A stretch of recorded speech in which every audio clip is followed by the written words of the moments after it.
Podcast.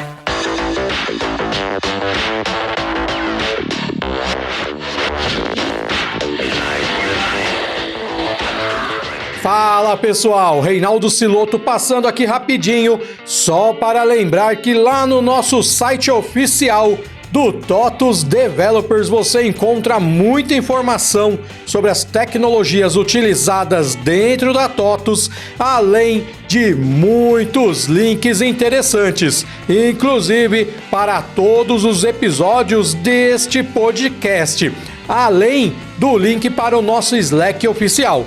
Então anota aí, developers.totus.com. Agora sim, vamos direto para o nosso episódio. E aí, developers, sejam bem-vindos e bem-vindas a mais um episódio do TOTUS Developers Podcast. Hoje, nosso tema é Mobile com React Native.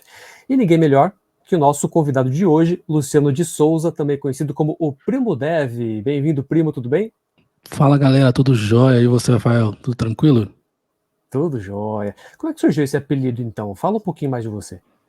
Cara, Primo Dev, na verdade, era para ser uma sátira do Primo Rico, porque o Primo Rico tinha aquele negócio de, seu primo tá fazendo dinheiro, vai lá conversar com ele para saber com o que ele tá mexendo. E aí seria aquele primo que, seu primo tá mexendo com alguma coisa de tecnologia, de computador, tá trabalhando, vai lá conversar com ele. Começou para ser uma sátira no Twitter, sabe? Só que deu muito certo, a galera encarnou no personagem, eu também, e começaram a mandar muita DM perguntando as coisas. Aí eu falei, eu acho que de fato foi uma escolha aparentemente aleatória, né, mas que fez bastante sentido, né, e aí o primo acabou virando um primão mesmo, de trocar ideia com a galera, de falar sobre carreira, sobre outras coisas. Que legal, muito bom. Vocês já viram então que o nosso papo vai ser incrível, né? Por isso já deixa o seu like no nosso vídeo aqui, o seu joinha aqui no YouTube, para que a plataforma entregue o nosso podcast para mais pessoas que também se interessam pelo tema. E se você está acompanhando o nosso podcast por meio da sua plataforma de áudio preferida, encaminhe esse link, pega o link, encaminha para quem você conhece e convida para escutar o nosso bate-papo também. Vamos lá, Primo? Por que você escolheu React Native para desenvolvimento mobile? E quais são as principais características ou benefícios que você diria elencaria para a gente? Show. Então, tem a resposta bonita, né? E tem a resposta, a verdadeira, né? Qual que você prefere? A verdadeira primeiro, vamos lá. A verdadeira é que, assim, em 2018, eu comecei a fazer freelancing com desenvolvimento. Eu pegava freela para fazer aplicativo, para fazer web, para fazer back-end, também fazia o full stack, Zero to Hero. E aí era tudo com JavaScript, com React. E aí o pessoal começou a pedir mobile e eu até então não tinha, né?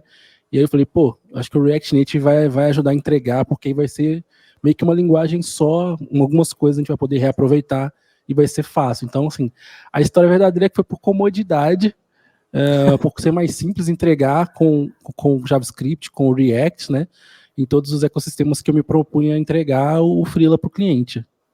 Muito bom, essa é a excelente. grande verdade. Você falou da verdade e da outra sugestão, qual que é a outra resposta? Então, a resposta bonita, na verdade, é que, assim, o React Native entrega em diferentes plataformas, se a gente for pensar, né? Hoje a gente tem o React Native compilando aí para Apple TV, para Android, para iOS, Android TV, para Auto também. Você tem o React Native rodando na web, no desktop, ou seja, você tem o React Native rodando basicamente em tudo. Então faz super sentido você escolher uma coisa que você vai escrever um código que vai ser super reaproveitável, que vai entregar ao aplicativo, a ferramenta que você está desenvolvendo mais rápido. E aí no futuro, se surgir a necessidade, você partir para um nativo, por exemplo. Acho que faz bastante sentido. Boa, excelente. Como é que o React Native lida com o desempenho em comparação com aplicativos nativos, né? Você já, por acaso, né, enfrentou desafios de performance em projetos mobile também, ou mobile, né? E se enfrentou, você superou? Então, sim, em alguns casos, não diria em todos. Alguns filhos perdidos ficaram no meio do caminho. Mas a verdade é que, se a gente for pensar no React Native atual, né, o React Native hoje, ele é bastante performático, ele entrega bastante. O React Native sofreu diversos updates, diversas melhorias, né, até para atender as necessidades das empresas que, de fato, adotaram ele. Né?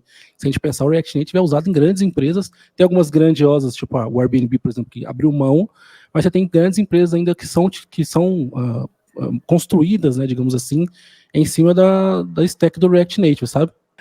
Então, assim, basicamente, hoje a gente tem uma arquitetura no React Native que foi feita pensando no máximo desempenho possível. É claro que o React Native, né, não vai cobrir tudo melhor que um nativo, a gente tem ainda usos de caso muito específicos para o nativo, mas que o React Native, assim, ele atende bem em grande parte dos casos e, assim, entrega rápido, né, que eu acho que é o ponto de dor hoje em dia, né, entrega rápida. Com certeza, todo mundo ansioso, né, para receber os resultados das aplicações, sim. Né? E você pode compartilhar com a gente algum caso em que você teve que integrar bibliotecas nativas em um projeto React Native, né? Como é que foi esse processo, se é que você passou por isso? Cara, eu passei bem no comecinho, eu comecei a usar o React Native, eu lembro que a gente tinha problema com mapas, a gente não tinha boas bibliotecas de mapas ainda, e eu lembro também de um caso específico que eu precisei lidar com áudio e vídeo tocando no background, sabe? E aí o React Native não atendia bem na época, e eu precisei fuçar a internet procurando. Mas assim, o que eu me recordo, que eu não me recordo muito, mas o que eu me recordo é que a documentação ajudou bastante. As documentações, né, porque eu tive que caçar em algumas, muitas, os fóruns de discussão nas próprias issues nos repositórios das bibliotecas. Na época eu usei Amazon IVS, se não me engano, que é Internet Video Stream, que é uma biblioteca. E aí, assim, foi um pequeno grande desafio para a gente, mas a documentação, o pessoal trocando ideia nas issues ajudou bastante, sabe? Então acaba que a comunidade em si, né, que é o grande ponto do React Native, né? A comunidade é grande e ela traz bastante soluções, dificilmente você vai passar por um problema que ninguém passou, que ninguém discutiu ainda, esse que é o grande ponto, né? Exatamente, quem já utiliza, com certeza já passou por algum perrengue desse, né? Sim, sim. Como é que você vê, Primo, a evolução do React Native em termos de suporte, né, a novos recursos do iOS, do Android, enfim, a comunidade consegue acompanhar essas atualizações? Cara, eu diria que com maestria até, sabe? Lógico que a gente tem aquele atraso, né, aquele delayzinho, porque, por exemplo, se a gente for parar para pensar no iOS, né, o iOS tem um fluxo de entrega um pouquinho diferente do convencional, então a gente tem um iOS beta com uma porção de recursos, e aí eles têm que segurar alguma coisa para mostrar quando lançam o iPhone novo, por exemplo. Então, às vezes, tem coisa que a gente só fica sabendo quando lança um dispositivo novo, que a gente não fazia ideia. Por exemplo, o último iPhone veio com um botão de câmera, né, que a gente só ficou sabendo poucos dias antes. Então, assim, é uma API nova para interagir, mas a Apple, por si só, já documenta bem esse tipo de API, o que facilita para quem desenvolve essas integrações, enfim, desenvolver ferramentas, bibliotecas, ou o que quer que seja, para poder integrar com essas APIs, para comunicar com elas, né? E aí, pensando hoje no fluxo que a gente tem do core do React Native, né, de usar o Fabric, de transformar o seu código num código nativo, por exemplo, simplifica e acelera esse processo de comunicação com novos devices, novas features, novos recursos, vamos dizer assim, né, que os dispositivos venham a apresentar para a gente. Então, acaba que o conjunto é interessante e, mais uma vez, a comunidade React Native é uma comunidade grande, é uma comunidade que tem que dar suporte para aplicativos de empresas gigantes, então acaba que a galera corre bastante para tentar entregar o máximo possível. E aí a comunidade, mais uma vez, ela entra muito forte nesse ponto, porque como o React Native está sendo utilizado por grandes empresas, né, tem muitos desenvolvedores utilizando, entregando produto com eles, a ideia é que assim, o React Native não fique para trás, não fique parado, não fique travado em nada, né? Então os principais recursos, as principais features são sempre priorizadas para a gente ter aquilo o mais rápido possível. E isso é graças à comunidade, se for para pensar, né? Já que o React Native hoje, grande parte das coisas são desenvolvidas pela comunidade, né? Perfeito, perfeito. Um vai ajudando o outro, né?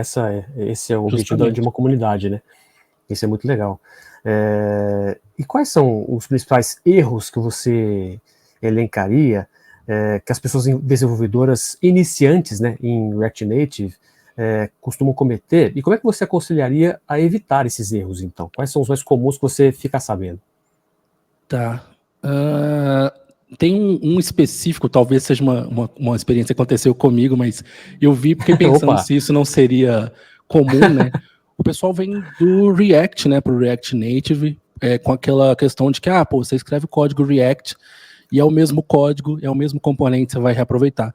Então, numa aplicação que eu trabalhei alguns meses atrás, por exemplo, o cara copiou e colou código da web, assim, literal, assim, na esperança que funcionasse.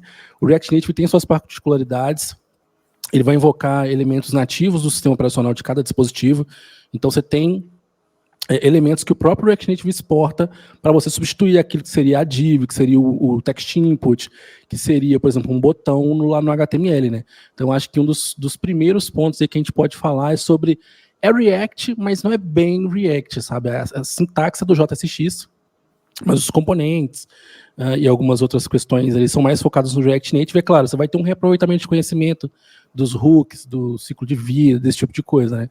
Mas em grande parte o código React Native ele difere um pouco. Outra coisa que é comum também que a gente vê é, por exemplo, é um caso específico também, que é uma coisa muito comum, aliás, né, nem específico, mas você tem uma lista de coisas, né? Todo aplicativo praticamente tem uma lista de coisas scrollável, seja para horizontal ou seja para vertical.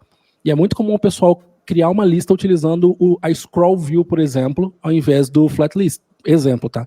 O flat list tem aquela questão da virtualização, ele tira da UI, da thread da UI, os elementos que não estão sendo renderizados na tela, uma série de benefícios para melhorar a performance e o desempenho. Aí o pessoal pensa, pô, é uma lista. Então, lista scroll view, uma lista que scrolla e tá tudo certo. São pequenos erros, eu diria, que incidem mais sobre não conhecer o framework por completo, sabe? Aquela galera que vem e fala, pô, igual eu falei, né? É igual o React, importou esse componente aqui, ele vai servir para tudo, e é isso mesmo, sabe? Então, talvez conhecer um pouquinho mais do framework, do que ele entrega ali, das particularidades dele, vai auxiliar mais as pessoas a cometerem menos erros, né? Mas a gente hoje... eu diria que não dá para elencar, na real, grandes erros, porque o React Native como é uma biblioteca igual ao React, que não é opinativa, né? Então, você faz tudo do jeito que você quiser, e esse faz tudo do jeito que você quiser, abre margem para muita coisa, você não pode falar, isso aqui tá errado, pô, isso aqui é sua opinião pessoal, então não é que tá errado, é que você faria de outro jeito, sabe? É meio que nessa pegada. Perfeito, perfeito. E é isso que você falou, não dá para colocar o React Native no mesmo balaio do React, assim, quando na verdade existem diferenças, né? Sim, sim. Não só, assim, se a gente comparar as docs, a gente vai ver, mas assim, é importante dizer que grande parte do conhecimento que vem do React, ele é reaproveitável, tá? Para não cair naquele mesmo caso das pessoas que vão para o React, por exemplo, sem aprofundar muito no JavaScript. É meio que um waterfall, sabe? Você vai aprender o JavaScript bem, vai aprender o React bem, vai aprender o React Native bem, sabe? Cada um tem suas particularidades e um completa o outro. E um é necessário pro outro, na real, né? Nem só que completa, né? Mas enfim. Sim, perfeito. Muito bom. Como é que o React Native se adapta à criação de interfaces de usuário que sejam complexas, digamos assim, né, e altamente customizadas, né? Existem casos em que você recomendaria o uso de desenvolvimento nativo em vez de React Native? Cara, acho que o calcanhar de qualquer framework que tem que transformar o seu código em uma comunicação para o código nativo é sempre coisas que requerem, por exemplo, mais poder de processamento ou um grande volume de dados intenso. Por exemplo, a gente fala de animações, a gente fala de aqueles gráficos que são plotados na tela, aquilo consome muito recurso, na real. E aí, assim, os últimos updates do React Native, últimos assim, né, que tem quase 2 anos, né, mas é novidade. Indo pro Fabric, tirando aquela comunicação via JSON da Bridge, que atrasava muito a comunicação no React Native, por exemplo, são focadas em melhorar esse tipo de coisa, esse tipo de problema, para você depender cada vez menos do código nativo, de escrever código nativo, bibliotecas, o que quer que seja. Mas eu acho que animações, jogos, ainda é um ponto, sim, fraco no React Native. Não é quando você pensa em React Native, geralmente não é isso que você tá procurando fazer, você tá procurando criar, e aí você vai querer partir para um código nativo, talvez uma aplicação nativa para focar, por exemplo, em animações, em gráficos super complexos que renderizam muitas coisas, sabe, esse tipo de coisa. Mas no geral, assim, cara, o React Native atende bem. É só para esses casos assim mais específicos que vão consumir mais de GPU, por exemplo, mais de memória, que a gente tem essa preocupação. Você falou agora há pouco sobre ferramentas e bibliotecas e frameworks, enfim, que se complementam, né? Fala então pra gente as principais ferramentas e frameworks que se complementam que complementam o desenvolvimento, né, com o React Native. Que um ajuda. Show.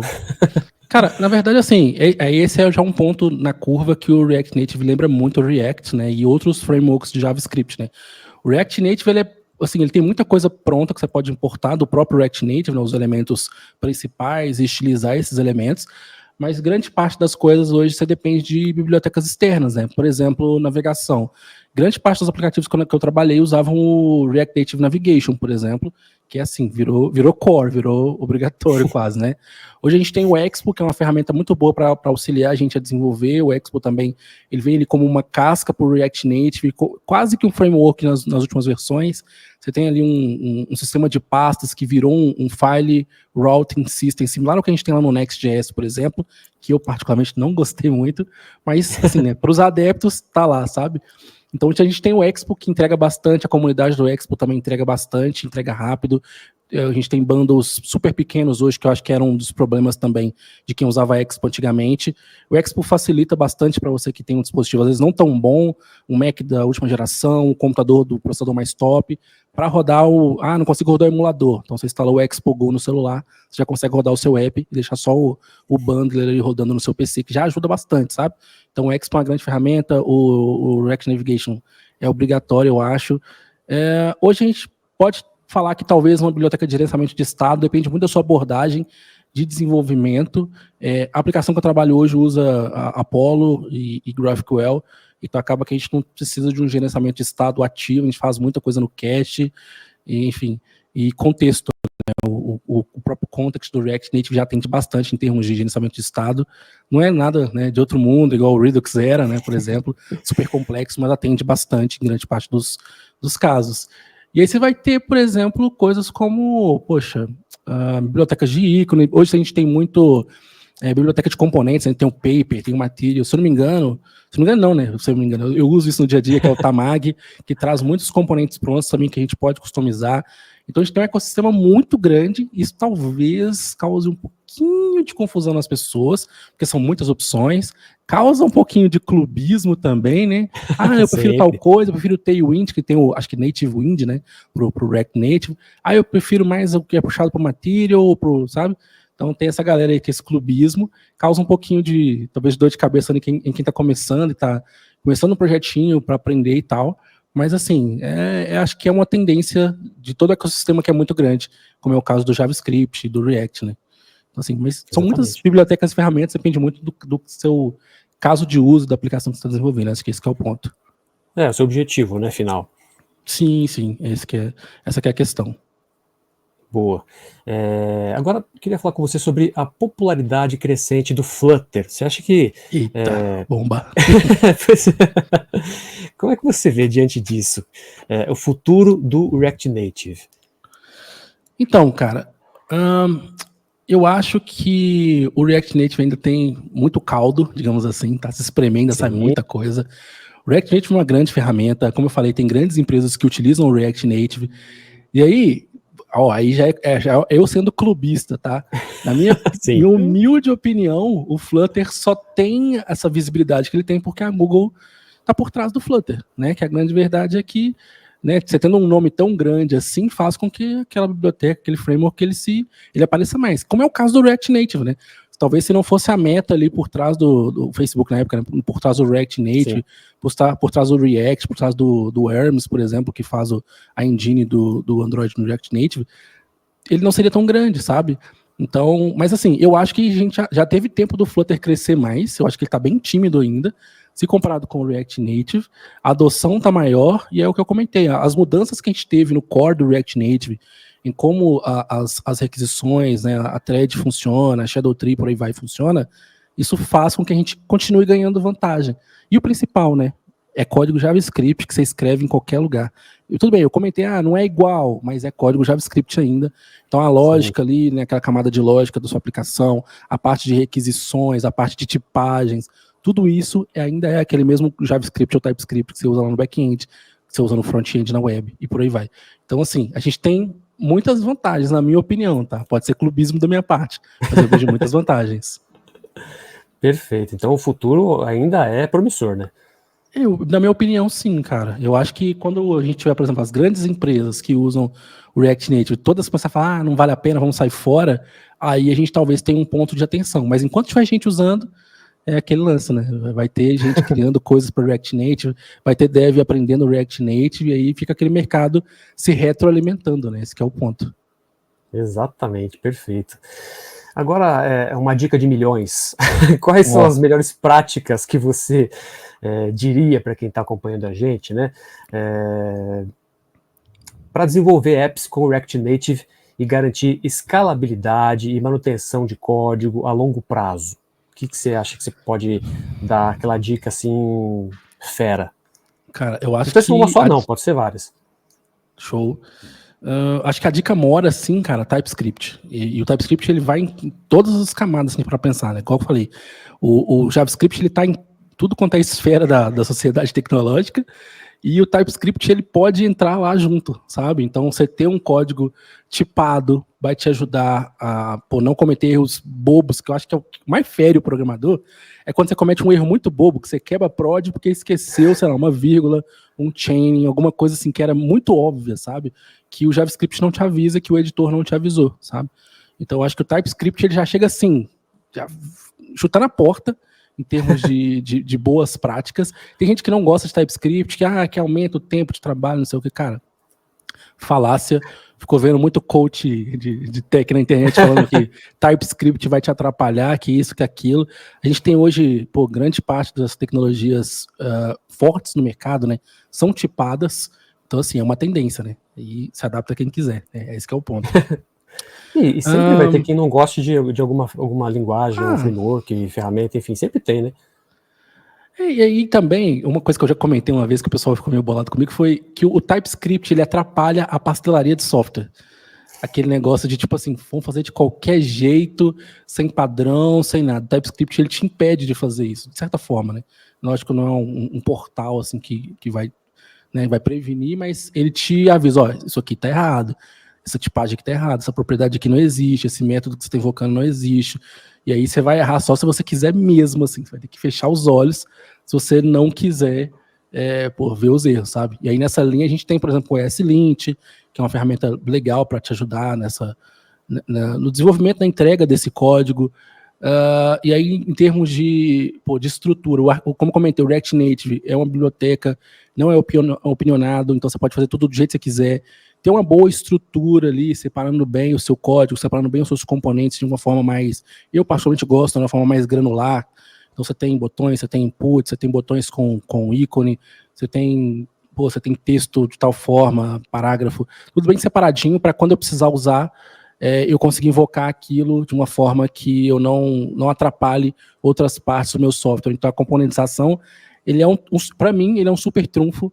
Ele me ajuda a organizar bem o código, a não ter aquele código macarrônico, aqueles componentes gigantes, que você abre e você fala, putz, a gente tem um componente aqui de 1000 linhas e eu não sei o que eu estou lendo aqui, eu não faço a mínima ideia. E aí o code review é horrível, a escrita daquele código é horrível, a manutenção daquele código é horrível, tudo é horrível, a grande verdade. Então a componentização, cara, eu acho que por mais bobo que pareça ser, por mais iniciante, entre aspas, né, que pareça ser a componentização, ela ajuda bastante pra gente, né, assim, é uma grande ferramenta. E eu acho que nessa tríade a gente pode colocar teste, né, cara, o React Native tem boas ferramentas para teste, o jeito que você escreve teste é bem parecido com o jeito que você escreve testes pro React, salvo testes end-to-end, né, que você tem bibliotecas específicas. Teste, acho que em qualquer camada de software, stack, é uma boa pedida sempre para boas práticas e para te ajudar a escalar o seu software, né? Exatamente, perfeito. E uma pergunta importantíssima agora para você, se o React Native fosse uma pessoa, como é que você o descreveria em termos de personalidade, comportamento, enfim, quem é React Native? Cara, quem é o React Native? Vai ser muito boa. Eu acho que o React Native ele ia ser aquela pessoa que é pau pra toda obra. Sabe aquele amigo que é super disposição, que toda vez que você chama não tem tempo ruim? Eu acho que o React Native seria uma pessoa assim, saca? Uma pessoa que sempre que você precisa, qualquer coisa que você precisa, você chama ele. Não vai ser o melhor ajudante, mas vai ser o ajudante mais disposto, o ajudante que vai estar sempre ali. Eu acho que nessa pegada assim, sabe? A disponibilidade... o multiuso, sabe? De tipo assim, ó, eu não sei fazer nem errado, né? Então, um amigo fala isso. Não sei fazer nem errado. Mas vamos lá, vamos tentar entregar, é o que importa. E aí depois a gente vai melhorando isso aqui. Eu acho que o React Native seria uma pessoa assim, sabe? Uma pessoa que não tem medo de tentar e de falhar, não, cara. Algo assim. Excelente, perfeito, muito bom. Personificando o React Native, né? Muito bom, é isso aí. Primo, você quer dar alguma dica de livro ou de filme, sei lá, alguma coisa que tenha a ver com programação, com React, que possa ajudar quem está acompanhando a gente aqui, que quer aprender mais sobre esse tema? Cara, seria muito bom se tivesse um filme do React, né? React Native. Pois é, então. Eu tô imaginando aqui agora um filme. Eu vou ser sincero, eu tenho um negócio muito forte com livro, porque eu gosto muito da documentação, sabe? O livro a gente tem um problema, principalmente com o livro físico, né? É muito bom a leitura do livro físico, para quem, né, prefere o papel, mas o livro ele já sai da editora desatualizado, sabe? Uhum. Eu sinto que tem esse problema, não sei nem se eu posso falar isso. Eu sinto que Pode, tem claro, esse problema. com certeza. E aí, por exemplo, você vai pegar livros de React lá na Amazon, por exemplo, ler no Kindle, e são livros de um React de 2017 que já não existe mais, por exemplo, sabe? Que não é assim mais que faz as coisas. Então eu particularmente sou... Sim, já está totalmente diferente.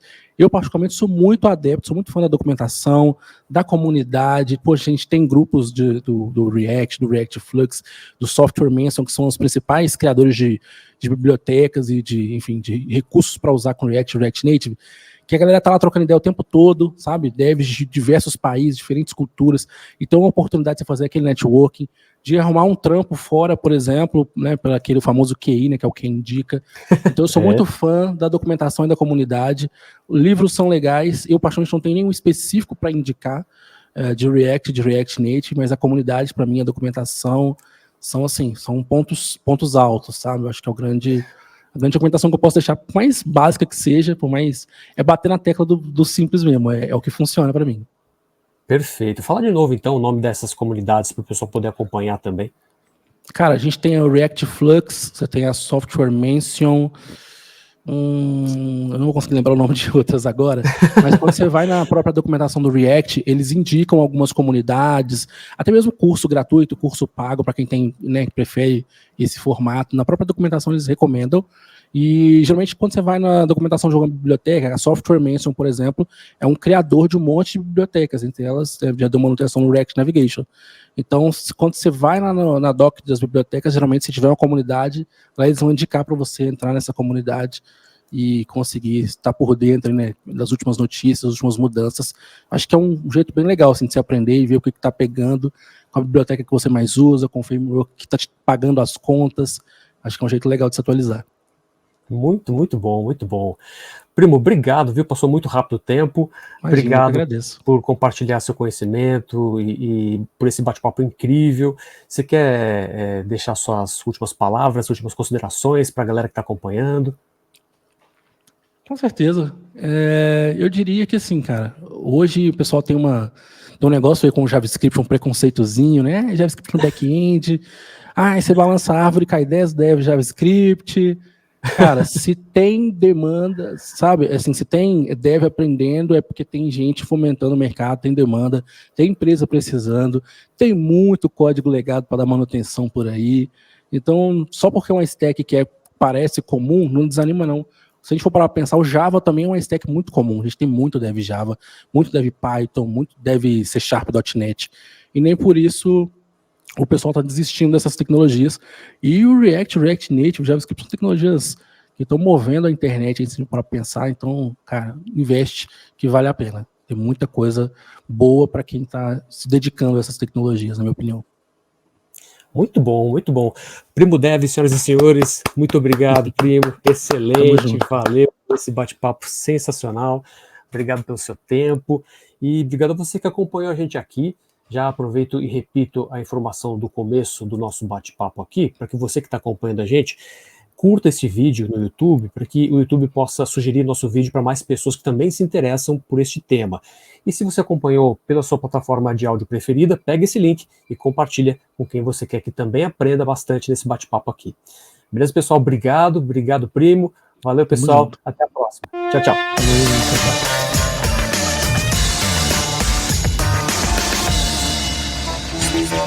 Podcast.